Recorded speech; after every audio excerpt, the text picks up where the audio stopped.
ಎಲ್ರಿಗೂ ನಮಸ್ತೆ. Welcome back to incept at stock market coaching academy YouTube channel.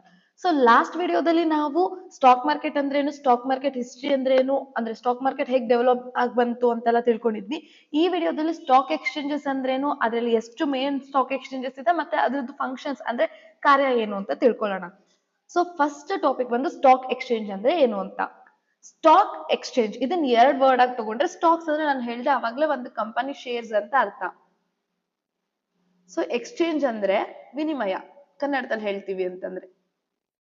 So stock exchange ನ ಕನ್ನಡದಲ್ಲಿ ಷೇರು ವಿನಿಮಯ ಕೇಂದ್ರ ಅಂತ ಕರಿತೀವಿ. ಸೊ ಸ್ಟಾಕ್ ಎಕ್ಸ್ಚೇಂಜ್ ಅಂತಂದ್ರೆ ಏನಂತಂದ್ರೆ ಫಿನಾನ್ಷಿಯಲ್ ಸೆಕ್ಯೂರಿಟೀಸ್ ಆದಂತಹ, ಫಿನಾನ್ಷಿಯಲ್ ಸೆಕ್ಯೂರಿಟೀಸ್ ಅಂದ್ರೆ ಶೇರ್ಸ್, ಬಾಂಡ್ಸ್, ಡಿರವೇಟಿವ್ಸ್, ಇದನ್ನ ನಾವು ಫಿನಾನ್ಷಿಯಲ್ ಸೆಕ್ಯೂರಿಟೀಸ್ ಅಂತ ಕರಿತೀವಿ. ಈ ಫಿನಾನ್ಷಿಯಲ್ ಸೆಕ್ಯೂರಿಟೀಸ್ ಆದಂತಹ ಶೇರ್ಸ್, ಸ್ಟಾಕ್ಸ್, ಬಾಂಡ್ಸ್ ಮತ್ತೆ ಡಿರವೇಟಿವ್ಸ್ ನ ಬೈ ಮತ್ತೆ ಸೆಲ್ ಮಾಡೋಕಿರುವಂತಹ ರೆಗ್ಯುಲೇಟೆಡ್ ಮಾರ್ಕೆಟ್ ಪ್ಲೇಸ್. ಇದರಲ್ಲಿ ಲಿಮಿಟೆಡ್ ಬ್ರೋಕರ್ ಮೂಲಕ ನಾವು ಸ್ಟಾಕ್ ನ ಬೈ ಮಾಡ್ತೀವಿ. ಅಂತಂದ್ರೆ ಶೇರ್ಸ್, ಬಾಂಡ್ಸ್, ಡಿರವೇಟಿವ್ಸ್ ಏನ ನಾವು ಸ್ಟಾಕ್ ಮಾರ್ಕೆಟ್ ನಲ್ಲಿ ಬೈ ಮಾಡ್ತೀವಿ, ಆ ಬೈಯಿಂಗ್ ಮತ್ತೆ ಸೆಲ್ಲಿಂಗ್ ಪ್ರೋಸೆಸ್ ಕರೆಕ್ಟ್ ಆಗಿ ಆಗ್ತಿದ್ಯಾ ಅಂತ ನೋಡ್ಕೊಳ್ಳೋದಕ್ಕೆ ಇರುವಂತಹ ಒಂದು ಇನ್ಸ್ಟಿಟ್ಯೂಷನ್ ನ ನಾವು ಸ್ಟಾಕ್ ಎಕ್ಸ್ಚೇಂಜ್ ಅಂತ ಕರಿತೀವಿ. ಫಾರ್ ಎಕ್ಸಾಂಪಲ್, ಯಾವ ಕಂಪನೀಸ್ ಫಂಡ್ ನ ರೈಸ್ ಮಾಡ್ಬೇಕು ಅಂತಿರುತ್ತೋ ಆ ಕಂಪನೀಸ್ ಸ್ಟಾಕ್ ಎಕ್ಸ್ಚೇಂಜ್ ಅಲ್ಲಿ ತನ್ನ ಸ್ಟಾಕ್ ನ ಲಿಸ್ಟ್ ಮಾಡುತ್ತೆ. ಓಕೆನಾ? ಅಂಡ್ ಯಾವ ಇನ್ವೆಸ್ಟರ್ಸ್ ಇನ್ವೆಸ್ಟ್ ಮಾಡಬೇಕು ಅಂತ ಇರುತ್ತೋ ಆ ಇನ್ವೆಸ್ಟರ್ ಈ ಎಕ್ಸ್ಚೇಂಜ್ ಮೂಲಕ ಶೇರ್ಸ್ ನ ಬೈ ಮಾಡ್ತಾರೆ. ಸೊ ಕಂಪನೀಸ್ ಕ್ಯಾಪಿಟಲ್ ರೈಸ್ ಮಾಡೋದಕ್ಕೆ ಮತ್ತೆ ಇನ್ವೆಸ್ಟರ್ ಶೇರ್ಸ್ ನ ಬೈ ಮಾಡೋದಕ್ಕೆ ಈ ಪ್ರೋಸೆಸ್ ಏನಿರುತ್ತೆ, ಈ ಪ್ರೋಸೆಸ್ ಕರೆಕ್ಟ್ ಆಗಿ ಆಗ್ತಿದ್ಯಾ ಇಲ್ವಾ, ಫೇರ್ ಆಗಿ ಆಗ್ತಿದ್ಯಾ, ಎಫಿಷಿಯಂಟ್ ಆಗಿ ಟ್ರೇಡಿಂಗ್ ನಡೀತಿದ್ಯಾ ಇಲ್ವಾ ಅಂತ ನೋಡ್ಕೊಳ್ಳೋದಕ್ಕೆ ಇರುವಂತ ಪ್ಲಾಟ್ಫಾರ್ಮ್ ನ ನಾವು ಸ್ಟಾಕ್ ಎಕ್ಸ್ಚೇಂಜ್ ಅಂತ ಕರಿತೀವಿ. ಈ ಸ್ಟಾಕ್ ಎಕ್ಸ್ಚೇಂಜ್ ಕಂಪನೀಸ್ ಮತ್ತೆ ಇನ್ವೆಸ್ಟರ್ ಮಧ್ಯೆ ಒಂದು ಸಂಪರ್ಕ ಸೇತುವೆ ತರ ಕೆಲಸ ಮಾಡುತ್ತೆ. ನಾವು ಡೈರೆಕ್ಟ್ ಆಗಿ ಹೋಗ್ಬಿಟ್ಟು ಕಂಪನಿ ಸ್ಟಾಕ್ ನ ಬೈ ಮಾಡಕ್ಕಾಗಲ್ಲ. ಕಂಪನಿಗೆ ಹೋಗ್ಬಿಟ್ಟು ನಮ್ಗೆ ಇಷ್ಟು ಅಮೌಂಟ್ ಇದೆ, ನೀವು ನಮ್ಗೆ ಇಷ್ಟು ಪರ್ಸೆಂಟ್ ಶೇರ್ ಹತ್ರ ಇಷ್ಟು ಸ್ಟಾಕ್ಸ್ ನ ಕೊಟ್ಬಿಡಿ ಅಂತ ಕಂಪನೀಸ್ ಹತ್ರ ಹೋಗಿ ಇನ್ವೆಸ್ಟರ್ ಕೇಳಕ್ಕಾಗಲ್ಲ.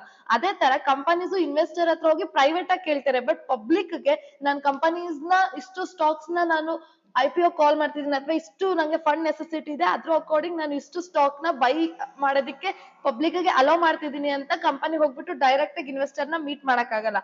ಆಗೇನ್ ಮಾಡತ್ತೆ ಅಂದ್ರೆ ಈ ಕಂಪನಿ ಮತ್ತೆ ಈ ಇನ್ವೆಸ್ಟರ್ ಎರಡರ ಮಧ್ಯೆ ಒಂದು ಆರ್ಗನೈಸ್ಡ್ ಪ್ಲಾಟ್ಫಾರ್ಮ್ ವರ್ಕ್ ಮಾಡುತ್ತೆ, ಅದೇ ಸ್ಟಾಕ್ ಎಕ್ಸ್ಚೇಂಜ್.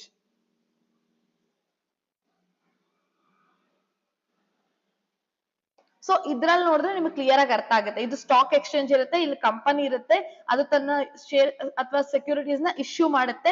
ಆ ಇಶ್ಯೂ ಮಾಡಿರೋದು ಸ್ಟಾಕ್ ಎಕ್ಸ್ಚೇಂಜ್ ಅಲ್ಲಿ ಲಿಸ್ಟ್ ಆಗುತ್ತೆ. ಲಿಸ್ಟ್ ಆದ್ಮೇಲೆ ಇನ್ವೆಸ್ಟರ್ ಇರ್ತಾರೆ, ಅವರು ಮನಿನ ಇನ್ವೆಸ್ಟ್ ಮಾಡಿ ಈ ಶೇರ್ಸ್ ನ ಬೈ ಮಾಡ್ಕೊಂತಾರೆ.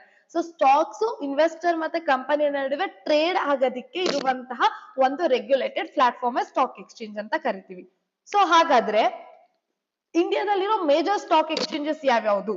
ಸೊ ನಾನು ಲಾಸ್ಟ್ ಟೈಮ್ ಹೇಳಿದ್ದೆ ಇಂಡಿಯಾದಲ್ಲಿ ಒಟ್ಟು 2 ಸ್ಟಾಕ್ ಎಕ್ಸ್ಚೇಂಜ್ ಇದೆ ಅಂತ. ಒಂದು NSE, ಇನ್ನೊಂದು BSE. ಸೊ ನಾವು ಮೆಜಾರಿಟಿ ತುಂಬಾ ಫೇಮಸ್ ಆಗಿ ಅವಾಗವಾಗ ನಾವು ಆಕ್ಚುಲಿ ಪರ್ಸನಲ್ ಟ್ರೇಡ್ ಮಾಡೋದು NSE. ಅದನ್ನ ಯಾಕೆ ಅಂತ ನಾನು ಮುಂದೆ ಹೇಳ್ತೀನಿ. ಇಂಡಿಯಾದಲ್ಲಿ ಒಟ್ಟು 2 ಸ್ಟಾಕ್ ಎಕ್ಸ್ಚೇಂಜ್ ಇದೆ, ಒಂದು NSE, ಇನ್ನೊಂದು BSE. BSE ಅಂತ ಹೇಳಿದ್ರೆ ಬಾಂಬೆ ಸ್ಟಾಕ್ ಎಕ್ಸ್ಚೇಂಜ್.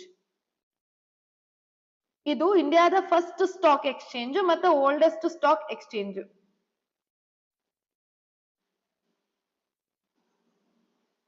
ನಾನು ಲಾಸ್ಟ್ ವಿಡಿಯೋದಲ್ಲಿ ಇದ್ರ ಹಿಸ್ಟ್ರಿ ಬಗ್ಗೆ ಎಲ್ಲ ಹೇಳಿದೆ, ಬಟ್ ಸ್ಟಿಲ್ ಇನ್ನೊಂದ್ಸಲ ನಾವು ನೋಡೋಣ. ಸೊ ಇದು 1875 ಅಲ್ಲಿ ಎಸ್ಟಾಬ್ಲಿಷ್ ಆಗುತ್ತೆ. ಈ ಬಾಂಬೆ ಸ್ಟಾಕ್ ಎಕ್ಸ್ಚೇಂಜ್ ಏನಿದೆ ಇದ್ರದ್ದು ಹೆಡ್ ಕ್ವಾರ್ಟರ್ಸ್ ಬಂದು ಮುಂಬೈಯಲ್ಲಿದೆ. ಸೊ ಈ ಬಾಂಬೆ ಸ್ಟಾಕ್ ಎಕ್ಸ್ಚೇಂಜ್ ಗೆ ತನ್ನದೇ ಆದ ಇಂಡೆಕ್ಸ್ ಇದೆ, ಅದನ್ನ ಸೆನ್ಸೆಕ್ಸ್ ಅಂತ ಕರಿತೀವಿ. ಈ ಸೆನ್ಸೆಕ್ಸ್ ಅಲ್ಲಿ ಇಂಡಿಯಾದಲ್ಲಿ ಬರೋ market capital according top 30 stocks ಒಂದು ಗ್ರೂಪ್ ನ ಮಾಡಿರ್ತೀವಿ, ಟಾಪ್ 30 ಕಂಪನೀಸ್ದು. ಸೊ ಈ ಸೆನ್ಸೆಕ್ಸ್ ಅಂದ್ರೆ ಏನು ಅಂತ, ಇಂಡೆಕ್ಸ್ ಅಂದ್ರೆ ಏನು ಅಂತ ನಾನು ಇದೇ ವಿಡಿಯೋ ನೆಕ್ಸ್ಟ್ ಅಲ್ಲಿ ಹೇಳ್ತೀನಿ. ಸೊ ಇಂಡಿಯಾದಲ್ಲಿ 2 ಎಕ್ಸ್ಚೇಂಜಸ್ ಬರುತ್ತೆ, ಒಂದು ಬಾಂಬೆ ಸ್ಟಾಕ್ ಎಕ್ಸ್ಚೇಂಜ್, ಇನ್ನೊಂದು national stock exchange. Bombay stock exchange 1875 ಅಲ್ಲಿ ಎಸ್ಟಾಬ್ಲಿಷ್ ಆಗುತ್ತೆ, ಇಂಡಿಯಾದ ಫಸ್ಟ್ ಮತ್ತೆ ಓಲ್ಡೆಸ್ಟ್ ಸ್ಟಾಕ್ ಎಕ್ಸ್ಚೇಂಜ್. ಇನ್ನೊಂದು ಬಂದು ನ್ಯಾಷನಲ್ ಸ್ಟಾಕ್ ಎಕ್ಸ್ಚೇಂಜ್ ಅಥವಾ NSE. ಇದು 1992 ನಲ್ಲಿ ಎಸ್ಟಾಬ್ಲಿಷ್ ಆಗುತ್ತೆ. ಇದ್ರ ಇಂಡೆಕ್ಸ್ ಬಂದು ನಿಫ್ಟಿ 50.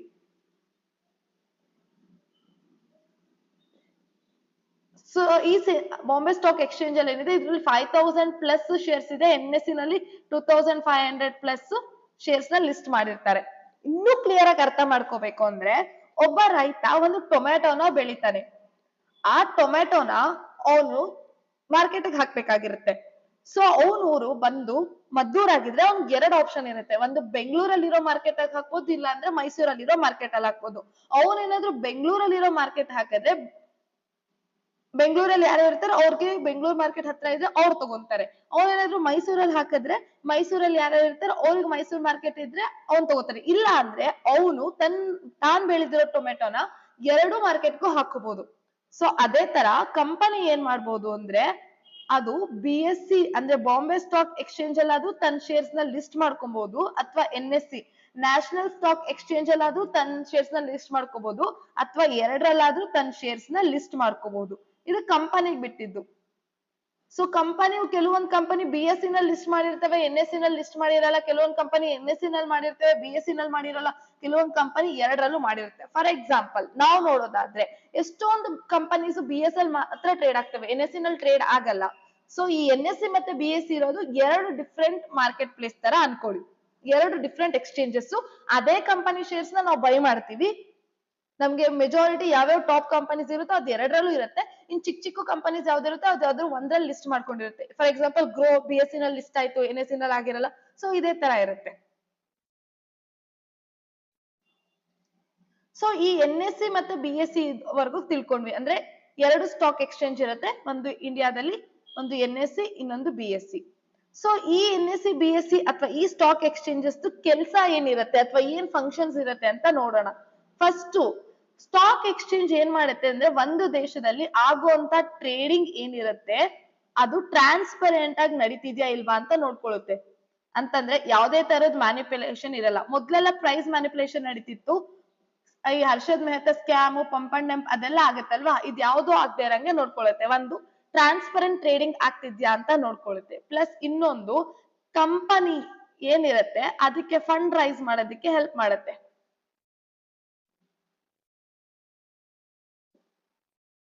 ಇದ್ರ ಜೊತೆಗೆ ಮಾರ್ಕೆಟ್ ಅಲ್ಲಿ ಲಿಕ್ವಿಡಿಟಿ ಕ್ರಿಯೇಟ್ ಆಗುತ್ತೆ. ಸೊ ಲಿಕ್ವಿಡಿಟಿ ಕ್ರಿಯೇಟ್ ಆಗುತ್ತೆ. ಅದ್ರ ಜೊತೆಗೆ ಲಿಕ್ವಿಡಿಟಿ ಕ್ರಿಯೇಟ್ ಮಾಡೋದ್ರ ಜೊತೆಗೆ ಕಂಪನಿ ರಿಲೇಟೆಡ್ ಇನ್ಫಾರ್ಮೇಶನ್ ನ ಪಬ್ಲಿಕ್ ಗೆ ಪಬ್ಲಿಷ್ ಮಾಡುತ್ತೆ. ಕಂಪನಿದ ಆನ್ಯುವಲ್ ರಿಸಲ್ಟ್ ಇರ್ಬೋದು, ಇವೆಂಟ್ಸ್ ಇರ್ಬೋದು, ಅಥವಾ ಕಂಪನಿನಲ್ಲಿ ಏನಾದ್ರು ಮ್ಯಾನೇಜ್ಮೆಂಟ್ ಚೇಂಜ್ ಇದ್ರೆ ಇದನ್ನೆಲ್ಲ ಪಬ್ಲಿಕ್ ಗೆ ಪಬ್ಲಿಷ್ ಮಾಡುತ್ತೆ. ಇದ್ರ ಜೊತೆಗೆ ಕಂಪನಿ ಡಿಮ್ಯಾಂಡ್ ಅಂಡ್ ಸಪ್ಲೈ ಆಧಾರದ ಮೇಲೆ, ಅಂದ್ರೆ ಆ ಶೇರ್ಸ್ ಗೆ ಮಾರ್ಕೆಟ್ ಅಲ್ಲಿ ಇರುವಂತಹ ಡಿಮ್ಯಾಂಡ್ ಅಂಡ್ ಸಪ್ಲೈ ಆಧಾರದ ಮೇಲೆ ಶೇರ್ ಪ್ರೈಸ್ ನ ಡಿಟರ್ಮೈನ್ ಮಾಡುತ್ತೆ.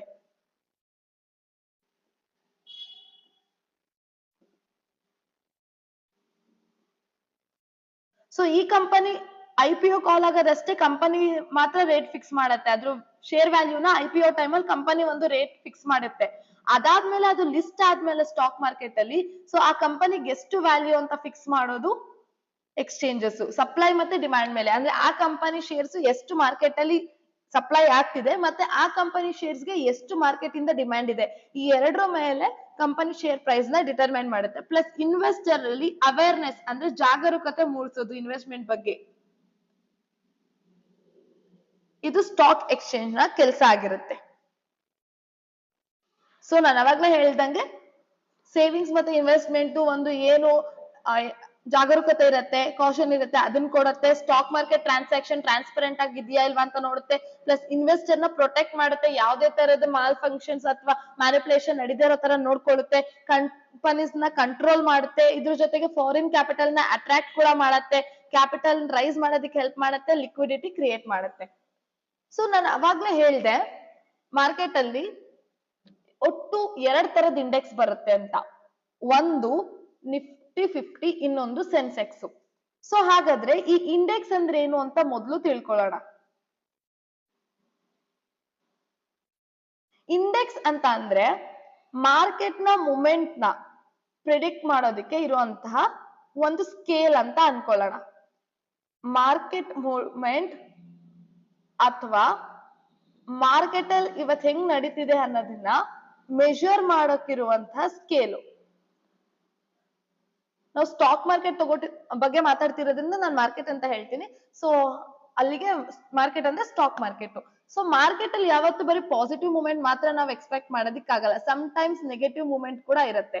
ಸೊ ಇದನ್ನ ನಾವು ಹೇಗೆ ನಾವು ಕಂಡುಹಿಡಿಯೋದು ಅಂದ್ರೆ, ಈ ಇಂಡೆಕ್ಸ್ ಅಲ್ಲಿ ಇಂಡಿಯಾದಲ್ಲಿ ಬರುವಂತ ದೊಡ್ಡ ದೊಡ್ಡ ಕಂಪನೀಸ್ ನ ಒಂದು ಗ್ರೂಪ್ ಆಗಿ ಮಾಡ್ಕೊಂಡಿರ್ತಾರೆ. ಆ ಕಂಪನೀಸ್ ಇವಾಗ ಹೇಗೆ ಮೂವ್ಮೆಂಟ್ ಮಾಡ್ತಿದೆ ಇವತ್ತು ಅನ್ನೋದನ್ನ ಆವರೇಜ್ ಆಗಿ ತಗೊಂಡು ಒಂದು ವ್ಯಾಲ್ಯೂನ ಫಿಕ್ಸ್ ಮಾಡ್ತಾರೆ. ಇದನ್ನ ನಾವು ಇಂಡೆಕ್ಸ್ ವ್ಯಾಲ್ಯೂ ಅಂತ ಕರಿತೀವಿ. ಫಾರ್ ಎಕ್ಸಾಂಪಲ್, ಟಾಪ್ ಕಂಪನೀಸ್ ಯಾವ್ದಾವ್ದು ಬರುತ್ತೆ ಅಂದ್ರೆ HDFC bank, Reliance, Infosys, TCS, Bharti Airtel, ಅದಾದ್ಮೇಲೆ ವಿಪ್ರೋ, ಈ ತರ ದೊಡ್ಡ ದೊಡ್ಡ ಕಂಪನೀಸ್ ಎಲ್ಲ ಬರುತ್ತಲ್ಲ, ಈ ಕಂಪನೀಸ್ ನ ಒಂದು ಗ್ರೂಪ್ ಆಗಿ ಮಾಡ್ಕೊಂಡಿರ್ತಾರೆ. ಈ ಗ್ರೂಪ್ ಆಫ್ ಕಂಪನೀಸ್ ಇವತ್ತು ಪಾಸಿಟಿವ್ ಹೋಗ್ತಿದ್ಯಾ ನೆಗೆಟಿವ್ ಹೋಗ್ತಿದ್ಯಾ ಅನ್ನೋದ್ರ ಮೇಲೆ ಇವತ್ತು ಮಾರ್ಕೆಟ್ ಹೇಗಿದೆ ಅಂತ ಡಿಪೆಂಡ್ ಆಗಿರುತ್ತೆ. ಸೊ ಇಂಡೆಕ್ಸ್ ಅಂದ್ರೆ ಬೇಸಿಕಲಿ ಮಾರ್ಕೆಟ್ ಯಾವ ತರ ಮೂವ್ಮೆಂಟ್ ಆಗ್ತಿದೆ ಅಂತ ಪ್ರಿಡಿಕ್ಟ್ ಮಾಡೋದಕ್ಕೆ ನಾವು ಯೂಸ್ ಮಾಡುವಂತಹ ಒಂದು ಸ್ಕೇಲ್ ಅಥವಾ ಮೆಷರಿಂಗ್ ಟೂಲ್ ಅಂತ ಅನ್ಕೋಬಹುದು. ಸೊ ಇಂಡಿಯಾದಲ್ಲಿ ಟಾಪ್ ಅಲ್ಲಿ 2 ಇಂಡೆಕ್ಸ್ ಬರುತ್ತೆ. ಒಂದು BSE ಅಂದ್ರೆ ಬಾಂಬೆ ಸ್ಟಾಕ್ ಎಕ್ಸ್ಚೇಂಜ್ ತನ್ನಲ್ಲಿ ಬರುವಂತ ಶೇರ್ಸ್ ಹೇಗ್ ಮೂವ್ ಆಗ್ತಿದೆ ಅಂತ ಪ್ರಿಡಿಕ್ಟ್ ಮಾಡಿ ಅದರಿಂದ ಮಾರ್ಕೆಟ್ ನ ಮೆಷರ್ ಮಾಡೋದಕ್ಕೆ ಇಟ್ಕೊಂಡಿರುವಂತ ಇಂಡೆಕ್ಸ್ ಬಂದು ಸೆನ್ಸೆಕ್ಸ್. ಈ ಸೆನ್ಸೆಕ್ಸ್ ಅಲ್ಲಿ ಭಾರತದಲ್ಲಿ ಕ್ಯಾಪಿಟಲ್, ಮಾರ್ಕೆಟ್ ಕ್ಯಾಪಿಟಲ್ ಅಂದ್ರೆ ಅದ್ರ ಹತ್ರ ಕಂಪನಿ ಹತ್ರ ಎಷ್ಟು ದುಡ್ಡಿದೆ ಅನ್ನೋದ್ರ ಮೇಲೆ ಟಾಪ್ 30 ಕಂಪನೀಸ್ ನ ಒಂದು ಗ್ರೂಪ್ ಆಗಿ ಮಾಡ್ಕೊಂಡಿರ್ತಾರೆ. ಈ ಟಾಪ್ 30 ಕಂಪನೀಸ್ ಹೇಗೆ ಪರ್ಫಾರ್ಮ್ ಆಗುತ್ತೆ ಅನ್ನೋದ್ರ ಮೇಲೆ ಮಾರ್ಕೆಟ್ ಮೂವ್ಮೆಂಟ್ ನ ಪ್ರಿಡಿಕ್ಟ್ ಅಥವಾ ಅನಲೈಸ್ ಮಾಡ್ತಾರೆ. If in case top 30 companies ಅಲ್ಲಿ ಮೆಜಾರಿಟಿ ಕಂಪನೀಸ್ ಪಾಸಿಟಿವ್ ಸೈಡ್ ಅಲ್ಲಿ ಇದ್ರೆ ಮಾರ್ಕೆಟ್ ಪಾಸಿಟಿವ್ ಸೈಡ್ ಗೆ ಮೂವ್ಮೆಂಟ್ ಆಗುತ್ತೆ, ಅಂದ್ರೆ ಮಾರ್ಕೆಟ್ ಮೇಲ್ ಹೋಗುತ್ತೆ ಅಂತ ಅರ್ಥ. ಈ ಟಾಪ್ 30 ಕಂಪನಿನಲ್ಲಿ ಮೆಜಾರಿಟಿ ಕಂಪನೀಸ್ ನೆಗೆಟಿವ್ ಸೈಡ್ ಅಲ್ಲಿ ಇದ್ರೆ ಮಾರ್ಕೆಟ್ ಇವತ್ತು ನೆಗೆಟಿವ್ ಅಲ್ಲಿ ಇದೆ ಅಂತ ಅರ್ಥ. ಸೊ ಇವತ್ತು ನಾವು ಸೆನ್ಸೆಕ್ಸ್ ವ್ಯಾಲ್ಯೂ ತಗೊಂಡ್ರೆ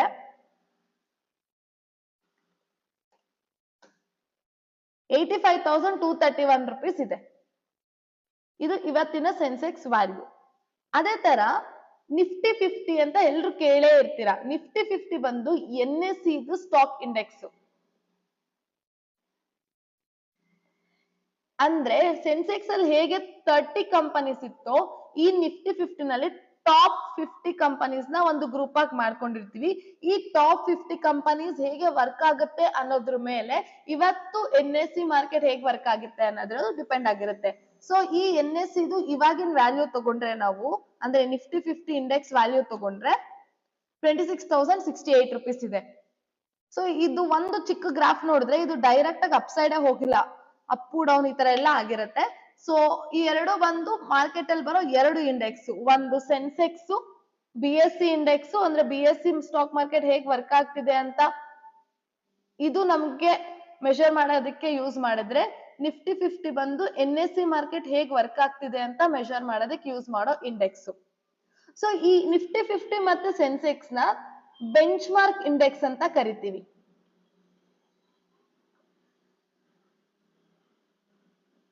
ಈ ನಿಫ್ಟಿ 50 ಮತ್ತೆ ಸೆನ್ಸೆಕ್ಸ್ ಮೇಲೆ FNO ಟ್ರೇಡಿಂಗ್ ಕೂಡ ನಡೆಯುತ್ತೆ, ಅದನ್ನ ಇಂಡೆಕ್ಸ್ ಟ್ರೇಡಿಂಗ್ ಅಂತ ಕರಿತೀವಿ. ಅದನ್ನ ನಾನು ನಿಮ್ಗೆ ಮುಂದಿನ ಕ್ಲಾಸ್ ಅಲ್ಲಿ ಹೇಳ್ಕೊಡ್ತೀನಿ. ಈ 2 ಇಂಡೆಕ್ಸ್ ತುಂಬಾ ಇಂಪಾರ್ಟೆಂಟ್ ಆಗಿರೋದ್ರಿಂದ ಇದನ್ನ ಬೆಂಚ್ ಮಾರ್ಕ್ ಇಂಡೆಕ್ಸ್ ಅಂತ ಕರಿತೀವಿ. ಈ 2 ಬಿಟ್ಬಿಟ್ಟು ಒಂದೊಂದು ಸೆಕ್ಟರ್ಗೆ ಒಂದೊಂದು ಇಂಡೆಕ್ಸ್ ಇದೆ. ಫಾರ್ ಎಕ್ಸಾಂಪಲ್ IT ಸೆಕ್ಟರ್ಗೆ ನಿಫ್ಟಿ IT ಅಂತ ಬರುತ್ತೆ. ಬ್ಯಾಂಕ್ ಸೆಕ್ಟರ್ಗೆ ಬ್ಯಾಂಕ್ ಸ್ಟಾಕ್ಸ್ ಎಲ್ಲ ಹೇಗ್ ವರ್ಕ್ ಮಾಡ್ತಿದೆ ಅಂತ ಪ್ರಿಡಿಕ್ಟ್ ಮಾಡೋದಕ್ಕೆ ಬ್ಯಾಂಕ್ ನಿಫ್ಟಿ ಇದೆ, ಇದು ಕೂಡ ಇಂಡೆಕ್ಸ್, ಆದ್ರೆ ಇದನ್ನ ಸೆಕ್ಟೋರಿಯಲ್ ಇಂಡೆಕ್ಸ್ ಅಂತ ಕರಿತೀವಿ. ಅದಾದ್ಮೇಲೆ ನೆಕ್ಸ್ಟ್ ಫಿನಾನ್ಸ್ ಕಂಪನೀಸ್ ಹೇಗ್ ವರ್ಕ್ ಮಾಡ್ತಿದೆ ಅನ್ನೋದಕ್ಕೆ ನಿಫ್ಟಿ ಬರುತ್ತೆ. ಸೊ ಸೆನ್ಸೆಕ್ಸ್ ಅಲ್ಲಿ ಬರೋ ಬ್ಯಾಂಕ್ ಕಂಪನೀಸ್ ಹೇಗ್ ವರ್ಕ್ ಮಾಡ್ತಿದೆ ಅನ್ನೋದಕ್ಕೆ ಬ್ಯಾಂಕ್ ಎಕ್ಸ್ ಬರುತ್ತೆ. ಸೆನ್ಸೆಕ್ಸ್ ಬ್ಯಾಂಕ್ ಗೆ ಬರೋದು ಬ್ಯಾಂಕ್ ಎಕ್ಸ್.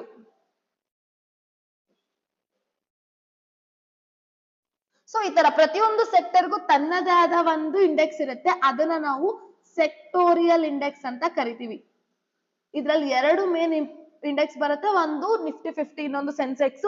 ಆ ನಿಫ್ಟಿ 50 ಕೆಳಗಡೆ ತನ್ನದೇ ಆದ ಒಂದೊಂದು ಸೆಕ್ಟರ್ ಬರುತ್ತೆ. ಅಂದ್ರೆ ಒಂದೇ ತರ ಕಂಪನೀಸ್ ಏನಿರ್ತವೆ ಅಂದ್ರೆ ಬ್ಯಾಂಕಿಂಗ್ ಕಂಪನೀಸ್ ಗಳಿಗೆಲ್ಲ ಬ್ಯಾಂಕ್ ಸೆಕ್ಟರ್ ಬರುತ್ತೆ, IT ರಿಲೇಟೆಡ್ ಕಂಪನೀಸ್ ಗೆಲ್ಲ IT ಸೆಕ್ಟರ್ ಬರುತ್ತೆ, ಆಮೇಲೆ ಡಿಫೆನ್ಸ್ ರಿಲೇಟೆಡ್ ಸೆಕ್ಟರ್ ಗೆಲ್ಲ ಡಿಫೆನ್ಸ್ ಸೆಕ್ಟರ್ ಬರುತ್ತೆ. ಇದನ್ನ ನಾವು ಸೆಕ್ಟೋರಿಯಲ್ ಇಂಡೆಕ್ಸ್ ಅಂತ ಕರಿತೀವಿ. ಇದನ್ ಬಿಟ್ಟು ಕಂಪನಿ ಸೈಜ್ ಮೇಲೆ ಕೆಲವೊಂದು ಇಂಡೆಕ್ಸ್ ಬರುತ್ತೆ. For example Nifty mid cap, Nifty large cap, Nifty small cap. ಇದನ್ನ ನಾವು ಸೈಜ್ ಬೇಸ್ಡ್ ಇಂಡೆಕ್ಸ್ ಅಂತ ಕರಿತೀವಿ.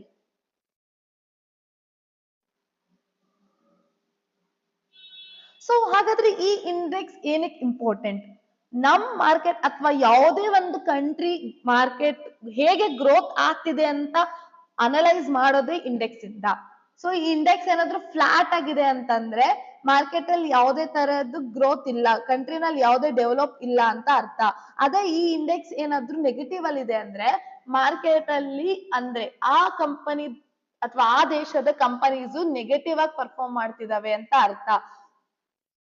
ಎಕನಾಮಿ ಕೂಡ ನೆಗೆಟಿವ್ ಅಲ್ಲೇ ಹೋಗ್ತಿದೆ ಅಂತ ಮೆಜಾರಿಟಿ ರೀಸನ್. ಸೊ ಈ ಇಂಡೆಕ್ಸ್ ಏನಾದ್ರೂ ಪಾಸಿಟಿವ್ ಅಲ್ಲಿ ಇದ್ರೆ ಆ ದೇಶದಲ್ಲಿರೋ ಕಂಪನಿ ಗ್ರೋತ್ ಚೆನ್ನಾಗ್ ಆಗ್ತಿದೆ ಅಂತ ಅರ್ಥ. ಸೊ ಇದನ್ ಬಿಟ್ಟು ವರ್ಲ್ಡ್ ಅಲ್ಲಿ ಎಷ್ಟೊಂದು ಇಂಡೆಕ್ಸ್ ಬರ್ತವೆ, SGX, S&P ಆ ತರ ಎಲ್ಲ.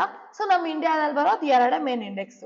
ಸೊ ಇವಾಗ ನಮ್ಗೆ ಮೆಜಾರಿಟಿ ಅರ್ಥ ಆಗಿದೆ ಇಂಡೆಕ್ಸ್ ಅಂದ್ರೇನು, ಸ್ಟಾಕ್ ಎಕ್ಸ್ಚೇಂಜಸ್ ಅಂದ್ರೇನು, NSE ಅಂದ್ರೇನು, BSE ಅಂದ್ರೇನು, ನಿಫ್ಟಿ 50 ಅಂದ್ರೇನು, ಮತ್ತೆ ಸೆನ್ಸೆಕ್ಸ್ ಅಂದ್ರೇನು ಅಂತ. ಸೊ ನಾವಿಲ್ಲಿ ನೋಡ್ಕೊಬಹುದು BSE ವ್ಯಾಲ್ಯೂಸ್ ಇದು ಡೇ ಬೈ ಡೇ ಚೇಂಜ್ ಆಗ್ತಾ ಇರುತ್ತೆ. NSE ವ್ಯಾಲ್ಯೂ ಅಂದ್ರೆ ಏನು ಸೆನ್ಸೆಕ್ಸ್ ವ್ಯಾಲ್ಯೂ ಇದೆ ಇದು ಕೂಡ ಡೇ ಬೈ ಡೇ ಚೇಂಜ್ ಆಗ್ತಾ ಇರುತ್ತೆ.